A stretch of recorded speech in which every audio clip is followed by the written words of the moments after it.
Hay que detener al Tren Maya ahora mismo. Existe un coloso de acero que recorre la selva devorando dinero público. Un proyecto cuya construcción superó los 2.5 billones de pesos. Su déficit anual rebasa ya las decenas de miles de millones. Y, sin embargo, nadie puede detenerlo. Porque no es un tren. Es el sueño de una nación. En la profunda noche de la península de Yucatán, una estela de luz atraviesa la oscuridad, pasando de largo una estación monumental, pero vacía. Sus torniquetes, ya tocados por el óxido del trópico, permanecen cerrados. El tren que pasa fugazmente ya no recibe el aplauso de nadie. Una bestia de acero cuya única misión es seguir corriendo. Debía transportar progreso, hoy, se ha convertido en la carga más pesada del Estado. Mientras tanto, en un recuerdo de la Ciudad de México de otra época, un convoy naranja del metro se desliza en la estación Zócalo.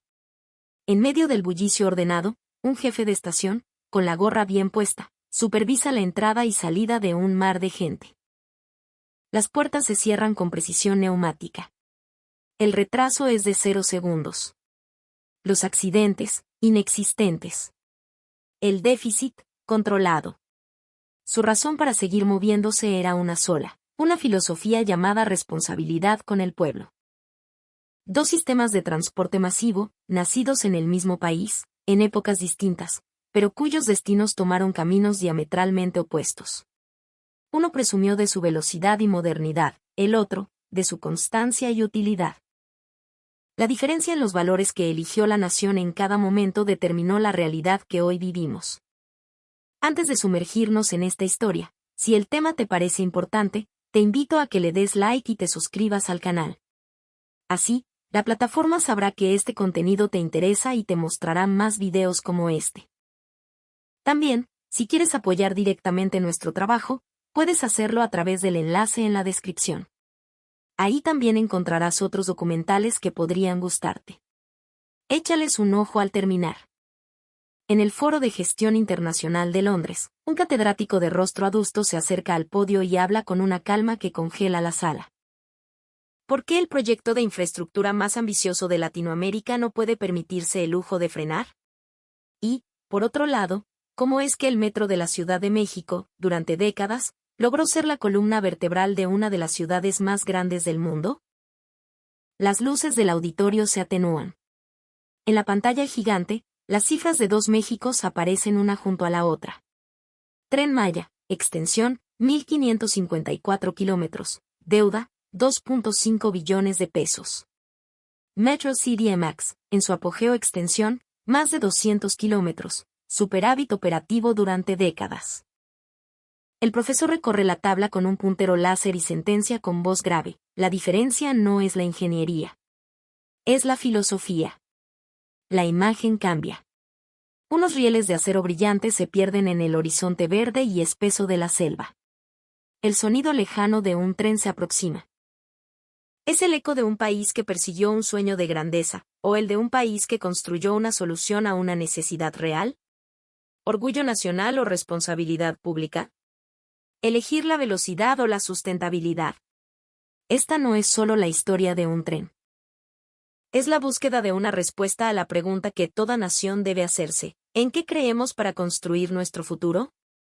El cielo de invierno en Londres tenía el color del plomo fundido. Dentro del histórico salón de conferencias, un murmullo de expectación llenaba el aire. Periodistas, inversionistas y académicos de todo el mundo habían acudido, y sus miradas estaban fijas en el hombre que subía al estrado, el doctor Santiago Vargas, profesor de la Escuela de Negocios de Oxford. Mexicano de nacimiento y una autoridad mundial en estrategia de desarrollo, su presencia imponía un silencio inmediato. Detrás de él, dos mapas se proyectaban en la pantalla. Uno mostraba la intrincada ruta del Tren Maya, una serpiente de acero que mordía la península de Yucatán. El otro, la red del metro de la CDMX, un sistema circulatorio que irradiaba desde el corazón de la capital. El contraste era un símbolo de la velocidad contra la necesidad, la ambición contra la razón. El doctor Vargas tomó el micrófono, su voz profunda y serena resonando hasta la última fila. Permítanme plantearles una pregunta. ¿Cómo es posible que una misma nación, al soñar con dos proyectos de transporte masivo, haya llegado a dos conclusiones tan radicalmente opuestas? En la pantalla aparecieron las cifras. Tren Maya, longitud total, 1.554 kilómetros. Construido en menos de 5 años, una hazaña de ingeniería que pocos países en el mundo podrían igualar. Un murmullo de asombro recorrió la sala.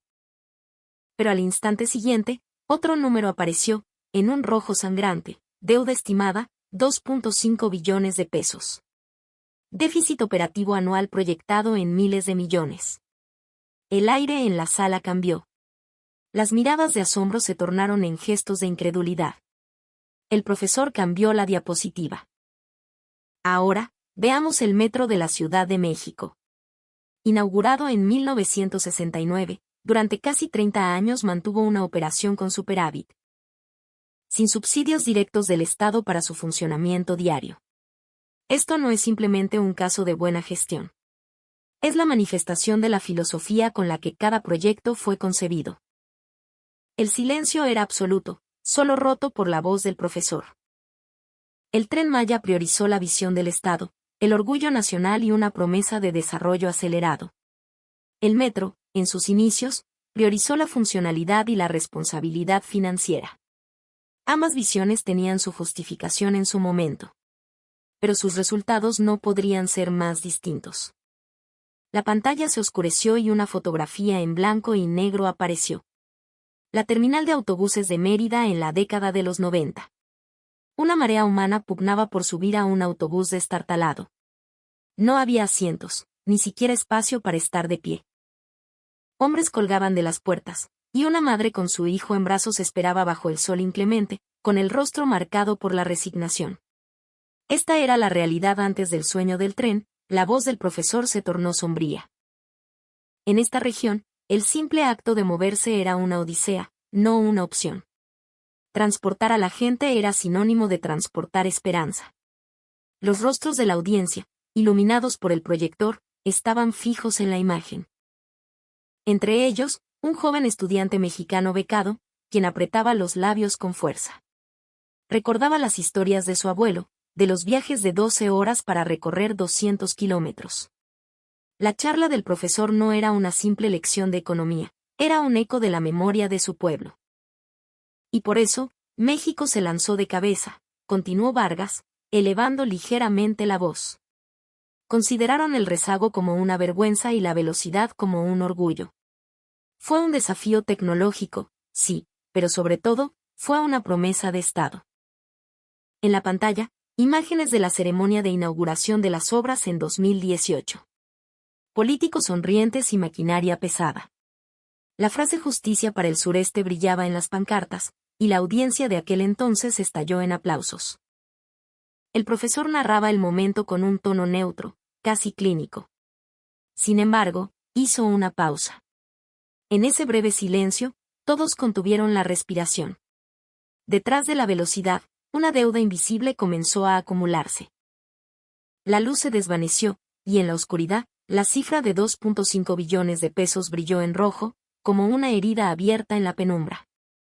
El profesor dejó el micrófono y se inclinó levemente. La charla de hoy apenas comienza. Esto no se trata de rieles y vagones. Se trata de cómo una nación decide conducir su futuro. Nadie aplaudió. Solo quedó el silencio. Afuera, el cielo de Londres ya era noche cerrada, y la luz de las farolas se empañaba con la llovizna. El sonido de los pasos de la gente al salir del foro resonaba como el eco lejano de un tren. Antes del amanecer en Tulum, una bruma fría y húmeda envolvía a la selva. En el cielo grisáceo, las siluetas de grúas gigantes se recortaban como dinosaurios de metal.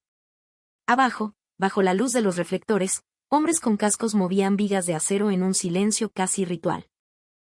Nadie lo sabía entonces, pero aquella mañana de 2019 marcaría el inicio de una carrera de 5 años contra el tiempo. En 2018, el gobierno de México había establecido una meta en su Plan Nacional de Desarrollo: construir el proyecto ferroviario más importante del siglo. No era solo una ruta de transporte. Era una declaración de soberanía, un estandarte de orgullo y el motor visible del crecimiento prometido. En aquel entonces, viajar por la península era un ejercicio de paciencia. Para conseguir un boleto de autobús en temporada alta, la gente hacía filas durante horas. Papá, ¿cuándo vamos a llegar?, le preguntó un niño a su padre en un viaje sofocante entre Cancún y Palenque. El hombre, empapado en sudor, no supo qué responder. Un país que no puede mover a su gente no tiene futuro. Con esa convicción, la maquinaria se puso en marcha.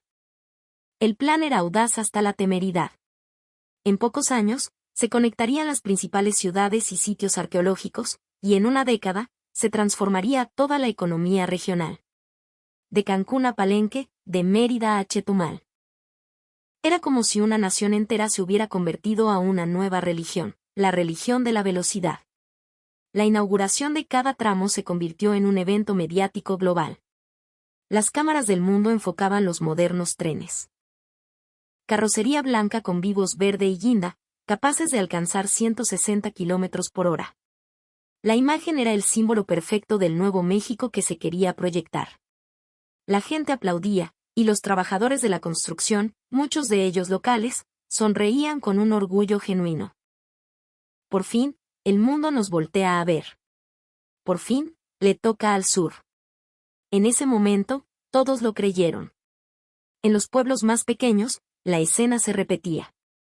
En medio de la selva, de repente aparecía una estación monumental. Pisos de mármol, techos de cristal y paneles electrónicos con destinos que antes parecían inalcanzables. Parecían portales a un futuro brillante. Los ancianos miraban boquiabiertos, y los niños tomaban fotos con sus celulares. Ya llegó el tren a nuestro pueblo, decían. Un tren llamado Esperanza recorría, sin duda, el corazón de la gente. Pero tras la fachada de la velocidad, las grietas comenzaron a aparecer. Fue demasiado rápido. Demasiado extenso. A golpe de decreto presidencial, los gobiernos estatales compitieron por tener más estaciones, y los bancos de desarrollo liberaron fondos sin precedentes. Todos confiaban en el respaldo del gobierno federal. El Estado lo apoya, no hay riesgo. El orgullo pesaba más que la rentabilidad. Las cifras de pasajeros proyectadas importaban más que las ganancias. Si de Cancún a Tulum se hace una hora, nuestro pueblo también necesita una estación. Voces como esa resonaron por toda la península, y el mapa del tren se expandió día con día, a menudo sin estudios de demanda que lo justificaran. La extensión total superó los 1.500 kilómetros. México poseía ahora uno de los proyectos ferroviarios más grandes del mundo. Era, en apariencia, la culminación de un sueño. Pero ese mismo año, en una sala de juntas de la Secretaría de Hacienda, la palabra déficit se pronunció por primera vez con seriedad. ¿Hasta cuándo podremos subsidiar la operación? Si seguimos a este ritmo, en 10 años el costo de mantenimiento por sí solo será insostenible. El ambiente en la reunión era tenso. Pero nadie propuso detenerlo. Detenerlo equivalía a negar la promesa insignia del gobierno, a admitir un fracaso. La narración del Dr. Vargas era serena, pero las imágenes que la acompañaban eran brutalmente honestas. Pilotes de concreto que parecían acantilados, túneles interminables, estaciones vacías. En la fase de construcción, nadie pensó seriamente en la palabra mantenimiento. En la pantalla apareció la foto de una estación en un tramo de baja afluencia, inaugurada hacía apenas un año. La maleza comenzaba a crecer entre las vías y las puertas de los locales comerciales permanecían cerradas. Aún así, la nación seguía corriendo. La voz del profesor resonó, grave. Le temían a detenerse. Porque detenerse significaría la derrota. El Tren Maya, cargado con el peso de un sueño, seguía su marcha. El sonido de sus ruedas sobre los rieles era como el latido del corazón de un país. Pero detrás de ese latido, lenta pero inexorablemente, algo comenzaba a desmoronarse. Una mañana en Cancún, entre los rascacielos de la zona hotelera, un tren blanco se desliza como un destello. Es el Jaguar rodante, el apodo popular del modelo de tren más moderno de México. La gente en la estación aplaude, orgullosa. Somos de clase mundial. Nadie lo dudaba. Pero detrás de esa imagen deslumbrante, otra realidad, silenciosa y oculta, se extendía por el interior de la península. En una estación de un municipio rural, el viento levantaba remolinos de polvo en la explanada. Las palmeras plantadas en la inauguración se estaban secando por falta de cuidado. La estación en sí era un palacio de concreto y cristal. Pisos brillantes, señalización dorada, torniquetes impecables. Pero no había un alma. El tren solo pasaba un par de veces al día, y detrás del mostrador de boletos, un único empleado, vencido por el aburrimiento, miraba su celular. Si traen el tren, el pueblo va a cambiar. Esa fue la promesa de hacía 10 años. Pero lo único que cambió fue el paisaje. La gente joven siguió migrando, las tiendas no abrieron y el progreso nunca llegó. Lo que quedó tras el sueño fue una catedral de concreto en silencio. El doctor Vargas cambió la diapositiva. Unas letras rojas ocuparon toda la pantalla. Deuda, 2.5 billones de pesos. El aire en el auditorio se heló. El profesor continuó con calma. Esta cifra no es un problema local. Es un sismo que amenaza con sacudir las finanzas de toda la nación. Un gráfico en la pantalla mostró una curva ascendente que se disparaba hacia el cielo. Debajo de la línea, aparecían los nombres de municipios y estados que habían contraído deuda o cedido terrenos con la promesa de que el gobierno federal respalda. La línea roja pulsaba como una arteria a punto de estallar. La voz grave del profesor retumbó. Cuando la euforia de la construcción terminó, la verdad emergió. De entre las cifras, una palabra se destacó: mantenimiento. Un tren de alta tecnología es más caro de mantener que de construir. La frase provocó un murmullo de sorpresa en la sala. Vargas continuó, implacable. Las vías, los túneles, el sistema eléctrico, los propios vagones. Todo requiere inspección y reparación diaria. Solo el costo de la electricidad para un tramo puede ascender a millones de pesos al mes. Si sumamos la mano de obra especializada, la cifra se multiplica. En la pantalla aparecieron imágenes de trabajadores de mantenimiento en medio de la noche, iluminando las vías con linternas. En la oscuridad de la selva, solo sus luces se movían, como luciérnagas. Y aún así, no pueden detenerlo. La voz del profesor ensombreció los rostros de la audiencia. ¿Por qué? Porque una vez construido, detenerlo provocaría la ira del pueblo. Cada vez que se inauguraba una estación en un pueblo remoto, los habitantes lo celebraban con júbilo. El gobierno no puede traicionar esa sonrisa. Si lo detienen, la gente preguntará, ¿por qué solo a nuestro pueblo? El descontento crecería y la estabilidad política se vería amenazada. Así, los tramos no rentables se mantienen vivos como símbolos políticos. El profesor hizo una pausa, recorriendo a la audiencia con la mirada. En otras palabras, el Tren Maya se ha convertido en el corazón artificial del Estado. Pero es un corazón que late con dinero prestado. La pantalla cambió, mostrando una vista nocturna de la Riviera Maya. Entre la selva, las luces del tren dibujaban una serpiente luminosa. La belleza de la imagen dejó a varios sin aliento. Pero el profesor la llamó una prosperidad ilusoria. Lo que crearon es, sin duda, una maravilla de la ingeniería. Pero la velocidad, a veces, es también la velocidad con la que llega a la ruina. El salón estaba en completo silencio. Nadie movía sus plumas. Todos miraban la pantalla, hipnotizados. Finalmente, el profesor proyectó una última imagen, un anciano esperando el tren en un andén desolado y manchado de óxido. Detrás de él, solo bancas vacías y un local comercial cerrado.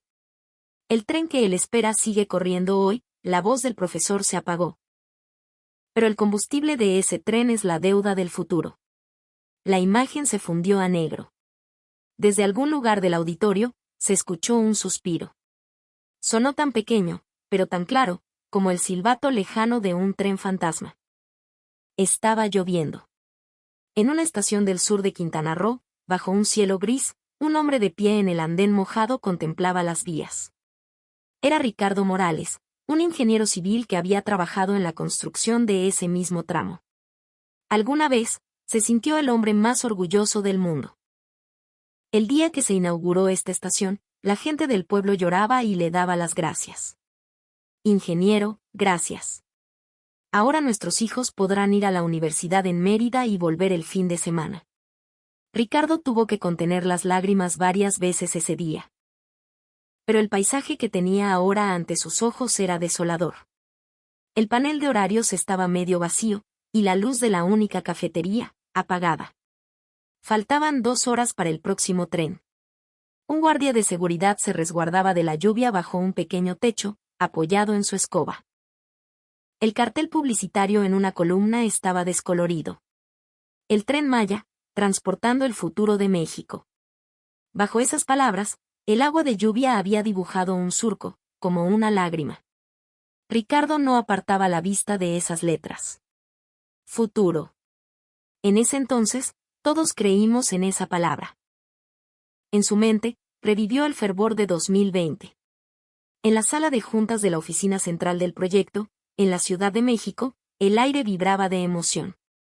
Vamos a dibujar una nueva era para este país sobre rieles, les había dicho el director. Y él, Ricardo, se lanzó al campo de trabajo antes que nadie. Trabajó día y noche, olvidándose de volver a casa. Incluso el día que nació su hijo, él amaneció en una tienda de campaña en el campamento de obra. Tu papá está construyendo un sueño, mi amor, le había dicho a su esposa por teléfono. Su propia voz le sonaba ahora lejana y hueca. En la diapositiva del profesor en Londres, aparecían fotos de archivo de hombres como Ricardo. Trazando vías en medio de la selva, perforando el suelo kárstico para los pilotes, siempre con una enorme manta roja detrás de ellos. La velocidad es poder. El tren es el futuro de la nación. El profesor narraba con lentitud.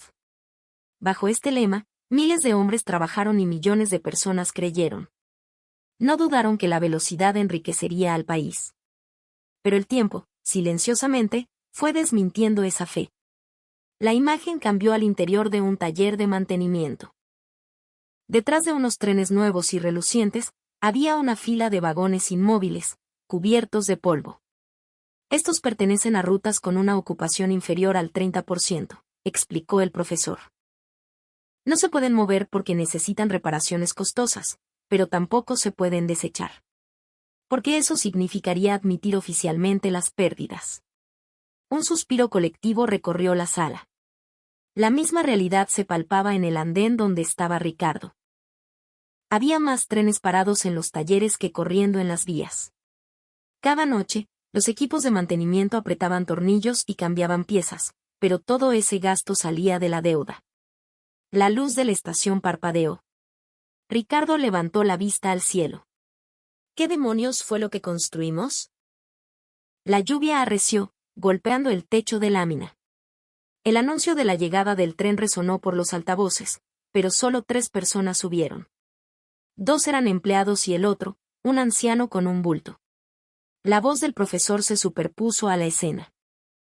En algunas rutas rurales, el promedio de pasajeros diarios no llega a 100 personas. El costo de mantenimiento anual es de decenas de millones, pero no pueden cerrarlas. Porque son un símbolo de orgullo público. La imagen en la pantalla se oscureció lentamente. En su lugar, aparecieron unas letras blancas. El orgullo puede enriquecer a un pueblo. Pero cuando el orgullo se convierte en deuda, el pueblo enmudece. En ese instante, las luces del salón se apagaron, sumiendo a la audiencia en la oscuridad. En el rostro del profesor había una sombra de dolor. Esta no es una historia para culpar a nadie. Es la historia de la fragilidad que un país, obsesionado con la velocidad, pasó por alto. Ricardo escuchó el sonido de las puertas del tren al cerrarse. El convoy, con sus 3 pasajeros, se alejó lentamente. Por la ventanilla, el anciano le hizo un pequeño gesto de adiós con la mano. Ricardo se quedó inmóvil, viendo cómo las luces rojas del tren se perdían en la oscuridad y la lluvia. Detrás de él, solo el sonido del agua. Era como el eco del sueño que una vez recorrió el país. La luz de la pantalla iluminó de nuevo el auditorio. El profesor Vargas tenía una hoja en la mano. En ella, 5 palabras estaban encerradas en un círculo rojo: deuda, mantenimiento, política, demanda y tarifas. Eran los nombres de las cadenas invisibles que ataban al Tren Maya. Lo que voy a explicarles ahora no son solo números, dijo el profesor con voz solemne. Es un destino estructural. Si hubiera fallado solo uno de estos eslabones, quizás habría habido una salida. Pero cuando los 5 se entrelazaron, el tren de esta nación perdió toda escapatoria. La primera cadena, deuda. Fue el principio de todo. El tren, un proyecto de orgullo nacional, se financió casi en su totalidad con fondos públicos y deuda. Préstamos de la banca de desarrollo, bonos del gobierno. Creció como una bola de nieve bajo la creencia de que el crecimiento económico futuro lo pagará. Al principio, nadie sintió miedo. El tren corría, los pueblos cambiaban y los medios lo llamaban un símbolo de éxito. Pero a medida que la economía se desaceleraba, los intereses de la deuda se convirtieron en una losa. En los libros contables de la nación, lo que quedaba no eran números negros, sino un pasivo llamado esperanza. El profesor continuó, eligiendo sus palabras con cuidado. La deuda es como la sangre, debe fluir. Pero se convierte en veneno cuando no se puede detener la hemorragia. La segunda cadena, mantenimiento. Es mucho más difícil mantener un tren que construirlo. La inspección de las vías, la reparación de los sistemas eléctricos, el servicio de los vagones. Miles de personas trabajan día y noche. El costo eléctrico es de millones al mes, los gastos de reparación, de miles de millones al año. Pero los ingresos para cubrir esos gastos son casi inexistentes. Las rutas más nuevas tienen los costos más altos, porque el equipo más moderno es también el más delicado, explicó el profesor, señalando una imagen en la pantalla. Eran técnicos caminando sobre las vías mojadas por la lluvia antes del amanecer. Sus rostros mostraban un cansancio profundo. Todos trabajan con un profundo sentido de la misión. Pero se está convirtiendo en un mantenimiento por el simple hecho de mantener. La tercera cadena, demanda. El profesor mostró un mapa de la península, con la ruta del tren dibujada. Pero grandes tramos parpadeaban en rojo. Eran las rutas deficitarias. La mayoría con un número de pasajeros inferior a la mitad de lo proyectado. Algunas con apenas unas decenas de pasajeros al día. Antes de la construcción, quienes gritaban, aquí también se necesita, no eran los habitantes, sino los políticos. El tren traerá desarrollo. Era una esperanza, ciertamente. Pero cuando el desarrollo no llega, el tren se convierte en un cascarón vacío. El profesor bajó la mirada. Lo más cruel es que nadie contempló un futuro sin pasajeros. La cuarta cadena, política. Al pronunciar esta palabra, el aire del salón se volvió pesado. El profesor fue cauteloso. Una parte significativa del Tren Maya se construyó no por racionalidad económica, sino como un símbolo político. Los gobiernos estatales compitieron por obtener el favor del gobierno central, presionando por estaciones para demostrar sus logros. Construir la estación se convirtió en el objetivo. Y la operación pasó a segundo plano. Como resultado, nacieron por todo el país ferrocarriles de los que nadie se hace responsable, sin un plan claro sobre quién cubriría los costos de mantenimiento. El profesor sentenció con frialdad, es fácil dar forma al orgullo de una nación. Pero sin el compromiso de sostenerlo, no es más que un castillo de naipes. Y la última cadena, tarifas. Este problema era el menos visible, pero el más grave. No pueden subir las tarifas. La simple frase tensó el ambiente del auditorio. El tren es ahora considerado un derecho del pueblo. Si subieran los precios, la indignación contra el gobierno estallaría. Por lo tanto, no pueden aumentar las tarifas para ser rentables, y para cubrir el déficit, tienen que volver a endeudarse. Lo que, a su vez, aprieta aún más la primera cadena. La de la deuda. Un círculo vicioso. Esas dos palabras aparecieron en la pantalla. El profesor respiró hondo. Las 5 cadenas están entrelazadas. Si intentas aflojar una, las otras se aprietan. Esta es la estructura actual del Tren Maya. El salón quedó en silencio. Uno de los asistentes escribió en su cuaderno, con mano temblorosa, el país que presumió de su velocidad, ahora está atrapado por ella. El profesor levantó la vista y concluyó, la ambición de una nación no es mala. El problema es cuando se pierde el valor para decidir cuándo parar. La pantalla se fundió a negro, y de nuevo cayó el silencio. Pero en el fondo de ese silencio, todos entendieron que la historia no había terminado. De hecho, la caída apenas comenzaba. La estación de metro Insurgentes de la Ciudad de México, en una mañana de 1985, bullía de vida. Exactamente a las 6 en punto, un convoy naranja se deslizaba suavemente en el andén. Se detenía sin una sacudida. El retraso, 0 segundos. Un policía en el andén se cuadraba y los pasajeros, en un orden no escrito, formaban filas para abordar. Aquel espectáculo no era ordenado por nadie. Era el resultado de una decisión tomada casi 20 años antes. En la primavera de 1969, la Ciudad de México inauguró su metro. Era una solución a un problema real, una megalópolis que crecía sin control y amenazaba con ahogarse en el tráfico. No nació de un sueño de grandeza, sino de una necesidad urgente. Un grupo de ingenieros y urbanistas, tras estudiar los sistemas de París y Montreal, propuso una solución: devolverle la ciudad a la gente. El proyecto se diseñó bajo una filosofía radicalmente distinta, la de la autosuficiencia. Se crearon empresas paraestatales, pero con la instrucción de operar como si fueran privadas. En una pequeña sala de juntas en las oficinas del metro, jóvenes ingenieros mexicanos rodeaban un mapa de la ciudad. Tenemos que construir un metro que se pague a sí mismo. Era un desafío sin precedentes. Si no había ganancias operativas, no había dinero para mantenimiento ni para sueldos. Se inculcó una conciencia de costos en cada detalle. ¿Cómo hacer rentables las estaciones con poca gente? ¿Qué rutas eran realmente necesarias? Salieron a la calle a escuchar a los pasajeros. La estación quedó muy limpia, joven, le dijo una anciana a un ingeniero novato. Esas palabras lo conmovieron profundamente. Los primeros 10 años fueron difíciles. Pero durante ese tiempo, aprendieron que para generar ganancias no había que vender velocidad, sino satisfacción. El metro de la CDMX se obsesionó con la puntualidad. Un retraso de 1 minuto se analizaba para encontrar la causa. El mantenimiento de los trenes se hacía de noche, para que cada mañana corrieran con la misma precisión.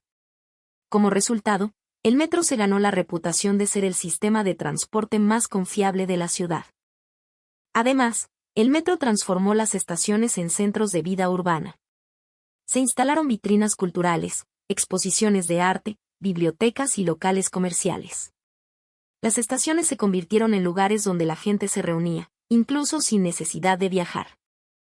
Esos ingresos comerciales ayudaban a subsidiar la operación y a mantener las tarifas bajas. El metro transportaba a la gente, y las estaciones movían la economía. Ese fue el modelo mexicano. Y, sobre todo, se enarboló la bandera de la seguridad. Se juró tener 0 accidentes fatales, y los técnicos trabajaban incansablemente para lograrlo. Su orgullo era ser un transporte que protegía a la gente. Cada trabajador, desde el que limpiaba los andenes hasta el que conducía el tren, creía que su trabajo era el rostro de la ciudad. El profesor en Londres proyectó un mapa del Valle de México. Una red de líneas de colores se extendía por la mancha urbana, y debajo, unas letras azules flotaban: la unión de la rentabilidad y la confianza. El metro buscaba ser rentable, sí, decía Vargas. Pero nunca sacrificó la confianza para obtener ganancias. Las luces se atenuaron y un video comenzó a reproducirse. Un tren naranja corriendo bajo la lluvia. Un policía ayudando a una persona invidente en el andén. Un técnico apretando un tornillo en un taller durante la noche. La voz del profesor se superpuso a las imágenes. El superávit del metro no fue un milagro. Fue el resultado de medio siglo de acumular una filosofía llamada responsabilidad. Miró a la audiencia y preguntó lentamente: ¿por qué el mismo país produjo resultados tan diferentes? La respuesta no está en la velocidad, sino en el sistema. Detrás de él, la pantalla se dividió en 2. A la izquierda, el rojo del Tren Maya, a la derecha, el naranja del metro. Debajo, 2 frases: dirigido por el Estado y orientado al ciudadano. Uno corrió para proteger el honor del Estado, el otro se detuvo para proteger la confianza de la gente. Aunque ambos eran trenes, sus destinos eran diferentes. En un rincón del auditorio, un joven estudiante susurró para sí: el metro no compitió por ser el más rápido, pero al final, fue el que llegó más lejos. El profesor pareció escucharlo. Sonrió levemente y asintió. La velocidad no consiste en acortar distancias. Consiste en cómo se acumula la confianza y el tiempo. En ese instante, el aire del salón cambió. Todos comprendieron que no estaban presenciando una simple comparación económica, sino el choque de dos filosofías. En algún lugar lejano, las ruedas de un tren naranja giraban silenciosamente. Eran el testimonio de una elección, una que, medio siglo después, seguía resonando. Una mañana en la Ciudad de México, las manos de los trabajadores que limpian los vagones del metro nunca se detienen. Buscan un brillo tan perfecto que refleje las luces del andén, sin una sola huella dactilar. Cuando suena el timbre de salida, el conductor ajusta su postura y los pasajeros abordan ordenadamente. Un orden preciso, medido en segundos. Esa es la imagen idealizada del metro de hoy. Pero esa precisión silenciosa no nació por casualidad. Tras su inauguración, el sistema del metro evolucionó a través de la competencia interna. Cada línea tenía su propio equipo de gestión, y aunque todas pertenecían a la misma entidad, competían por ser la más eficiente, la más limpia, la más puntual. Esa competencia se convirtió en una cultura. En la estación de Pino Suárez, un joven ingeniero llamado Javier Peña miraba los datos de circulación en un monitor. Era de noche. Su turno había terminado, pero él seguía allí, obsesionado con una pregunta: ¿cómo eliminar un retraso de 30 segundos en la frecuencia de la línea 2? Para él, no era solo un trabajo, era una cuestión de orgullo. Un minuto de retraso es un minuto de confianza perdido para 1 millón de personas, le había dicho su mentor. La suma de esos esfuerzos produjo el milagro. El metro llegó a transportar a más de 5 millones de personas al día con una puntualidad casi perfecta, un récord que pocos sistemas en el mundo podían igualar. Mientras tanto, la gestión comercial libraba otra batalla. Hagan que la gente venga a la estación aunque no vaya a viajar. Con esa orden, la revolución comenzó. En los pasillos que antes solo eran espacios de tránsito, aparecieron cafés, librerías, panaderías, incluso pequeños espacios para conciertos. La estación se convirtió en un destino. Las filas de gente comprando con las primeras tarjetas electrónicas, las risas de los que se encontraban bajo el reloj de una estación. El metro se convirtió en el corazón de la ciudad, y cada estación, en un pequeño centro cultural. Y luego estaba la filosofía de la seguridad: la vida es lo primero. Tras algunos incidentes en sus primeros años, el sistema se obsesionó con la prevención. Todos los empleados, desde los directivos hasta los de limpieza, recibieron cursos de seguridad. La tecnología de mantenimiento de vías alcanzó los más altos estándares, y los sistemas de control automático de los trenes evolucionaron año tras año. Proteger la seguridad no era solo una obligación. El lema "no transportamos pasajeros, transportamos personas" quedó grabado en el corazón de cada empleado. La narración del Dr. Vargas en Londres se volvía más apasionada. La competencia no se trata de derrotar a alguien. Se trata de pulir constantemente ese activo invisible llamado confianza. En la pantalla, aparecieron los 3 pilares del metro: la puntualidad como prueba de eficiencia, la estación como puerta a la sociedad, la seguridad como prueba de confianza. El profesor asintió profundamente. La decisión de darle autonomía operativa no fue solo una reforma económica. Creó un sistema donde la responsabilidad se compartía y el orgullo se competía. En ese momento, la imagen cambió a un montaje de videos del metro en su época dorada. Un convoy atravesando el viaducto elevado, otro corriendo bajo el corazón de la ciudad, y los rostros sonrientes del personal de limpieza. Todos brillaban con una luz especial. Para ellos, el metro no era solo un trabajo. Era su orgullo, su forma de vida. La voz del profesor resonó: el metro no le tuvo miedo a la competencia interna. Por eso, el esfuerzo de uno se convirtió en el éxito de todos, y la evolución se hizo cultura. Al final, unas letras blancas aparecieron en la pantalla: un tren de confianza. Todos en el auditorio contuvieron la respiración. No era un eslogan. Era la filosofía de una institución. Una mañana brumosa en Londres, en un salón de conferencias acristalado, se celebra un foro internacional. Ministros de infraestructura de varios países están reunidos. El tema, sistemas ferroviarios de próxima generación. Antes, en este mismo foro, la estrella era el Tren Maya. Pero ahora, las miradas se dirigen silenciosamente hacia el modelo del viejo metro mexicano. En la pantalla, un gráfico. Una línea azul, el metro de la CDMX, una línea roja, el Tren Maya. La curva roja, que antes dominaba, ahora comenzaba a caer en picada en términos de rentabilidad proyectada. La línea azul, en cambio, aunque modesta, mostraba una estabilidad sostenida a lo largo del tiempo. Un profesor de Harvard tomó el micrófono. El modelo del Metro de México no es solo una lección de gestión de transporte. Es un caso de estudio sobre gobernanza nacional sostenible.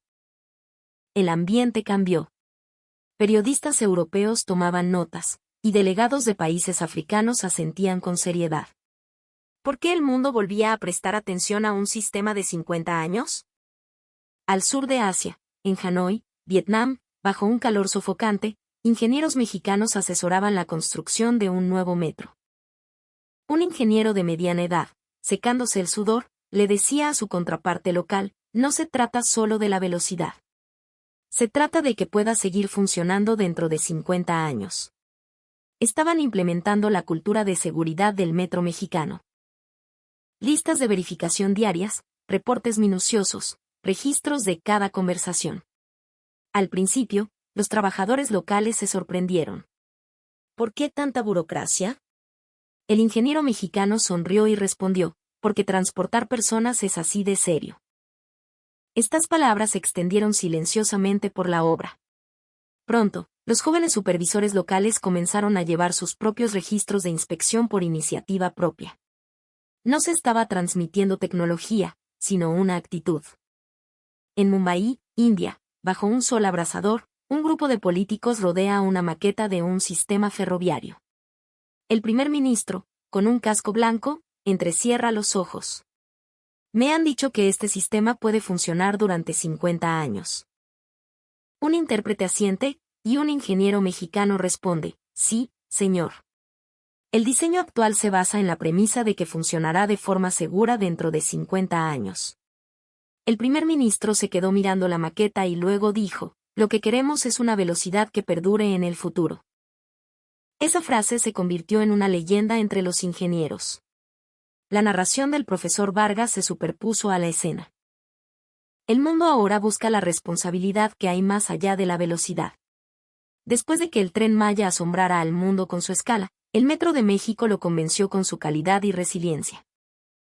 En California, Estados Unidos, un proyecto de tren de alta velocidad que antes se estaba desarrollando con asesoría china, ahora ha cambiado al modelo de gestión japonés, inspirado en parte por la eficiencia operativa del metro mexicano. Un diseñador local comenta, los planos de estos sistemas consideran el flujo de personas al milímetro. Incluso el ángulo de una banca en una estación está pensado para prevenir accidentes. Esto no es tecnología, dijo riendo, es filosofía.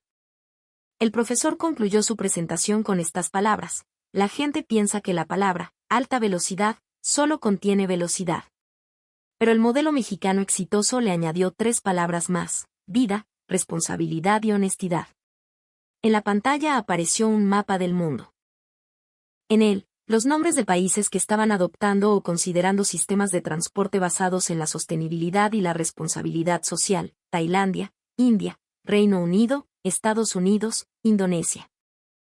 Y lo más impactante, se supo que algunos gobiernos regionales de China, que alguna vez superaron al mundo, habían solicitado capacitación en los sistemas de gestión de seguridad del metro mexicano. El rostro del profesor era sereno. El Tren Maya eligió la economía de la velocidad. El metro eligió la economía de la confianza. No puedo decir cuál es correcta, pero los resultados hablan por sí solos. La imagen cambió a un tren naranja corriendo por la ciudad. La luz se reflejaba en su carrocería, como una flecha cortando el aire. Detrás de él, Aparecieron lentamente unas palabras: la velocidad termina. La confianza permanece. Un aplauso silencioso surgió de la audiencia. No era un aplauso de aclamación, sino de respeto. Un valor que no se puede medir con cifras económicas, el orgullo, estaba siendo revalorizado por el mundo. Medianoche en la Ciudad de México. La lluvia golpea el asfalto y la luz de las farolas se difumina en los charcos. En el silencio, solo un edificio permanece iluminado, una sala de juntas en el Palacio Nacional. Son la 1 de la mañana. Detrás de una gruesa puerta insonorizada, una docena de altos funcionarios rodean una mesa. El tema es uno solo: la reestructuración del Tren Maya. El secretario de Hacienda golpea a la mesa con un informe. Más de 20,000 millones de pesos al año solo en costos de mantenimiento.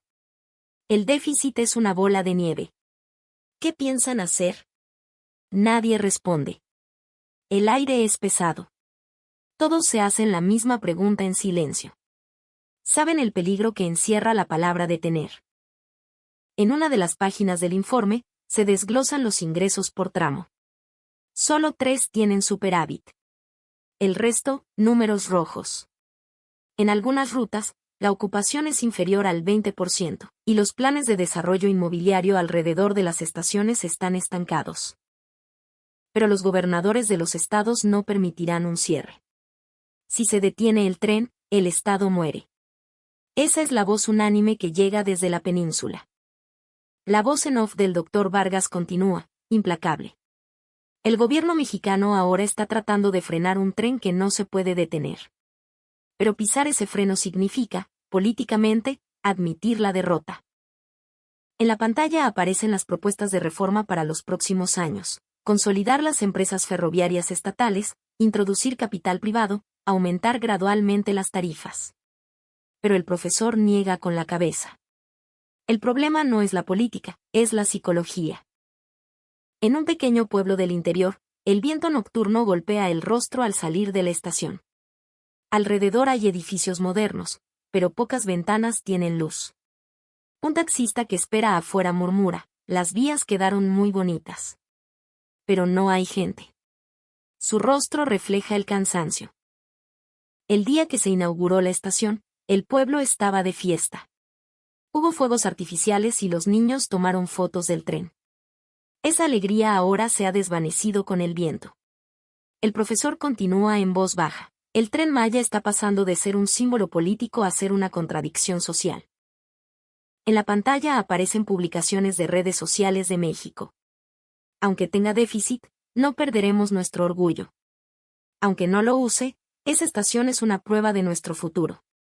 Pero otro comentario pregunta: ¿y quién va a pagar por ese futuro? En la sección de comentarios se mezclan la ira, la resignación y una leve plegaria. El profesor suspira. Esto no es un debate sobre gestión. Es una decisión mucho más pesada, como dar por terminado un sueño. La escena vuelve a la sala de juntas. La lluvia golpea los ventanales. Un subsecretario rompe el silencio. No hay más remedio que abrirlo a la inversión privada. La palabra provoca un murmullo. Pero eso afectaría el prestigio del Estado. Pero si seguimos así, las finanzas públicas se hunden. Las voces chocan. Luego, un largo silencio. Todos se dan cuenta de que, elijan lo que elijan, no pueden escapar del dolor. En el acta de esa reunión nocturna, quedó una breve frase: se inicia el estudio para la posible concesión de tramos a operadores privados. Pero una pequeña nota al pie lo decía todo: fecha de anuncio, por determinar. Considerar el impacto social y proceder con cautela.